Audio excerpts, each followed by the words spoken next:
The Galaxy A70 is not a small phone.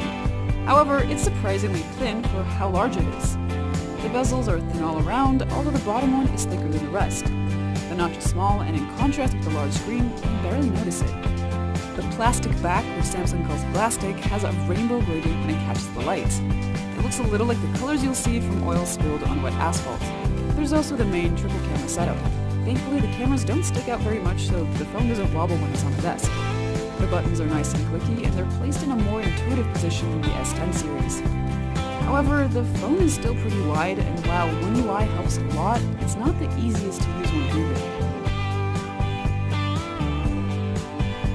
The Galaxy A70 collects fingerprints pretty easily, but while they're noticeable, the phone doesn't turn into an oil slick. It tends to be a little slippery, but it's not like a bar of soap unlike some phones. Still, I'd be pretty careful with it, especially around water, because it has even less IP protection than the original Galaxy A series. As far as biometrics are concerned, there's a face unlock option and an optical fingerprint reader. If you get used to where it is, you can even unlock your phone without needing to turn on the display.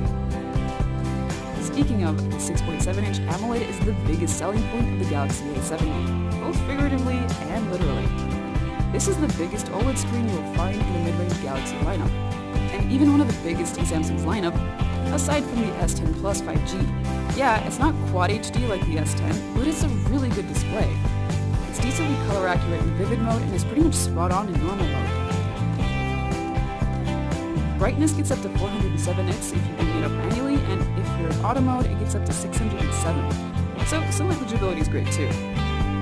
In short, media consumption is really good on this device. There's a headphone jack on the bottom, and sound isn't bad, but it's not earning any bonus points either. In some markets, there's also NFC for easier Bluetooth connectivity if your headphones aren't wired, and for things like Samsung Pay. There's a tiny earpiece above the notch, but it's not used for anything except for calls, so there's no stereo speaker setup. Instead, there's a single downward-firing speaker. It has above average loudness, but isn't particularly rich in terms of sound quality. It's alright for the price range, however.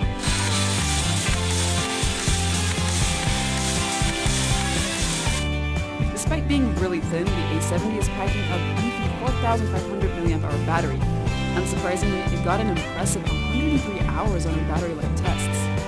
It also includes faster charging than the A50 with its 25-watt charger. Mind you, this is faster than the S10 too, and you can get from 0 to 42% in 30 minutes of charging. Performance-wise, the Galaxy A70 performed well. It was about 25% faster in tasks that required the CPU than the A50. However, the A50 was about 10% faster with graphics performance. This is pretty insignificant in day-to-day usage and for most use cases, but it's interesting to note and it definitely surprised us. The A70 sports Android Pie with their newest One UI on top. In classic Samsung style, it's still packed full of customizations and features. However, it's a huge improvement to previous generations because everything is much cleaner, easier to find, and perhaps most importantly, much easier to reach with just your thumb. This is also why the icons are so much larger too. Samsung also has their own gestures, which work fine, but honestly aren't the most intuitive ones we've used.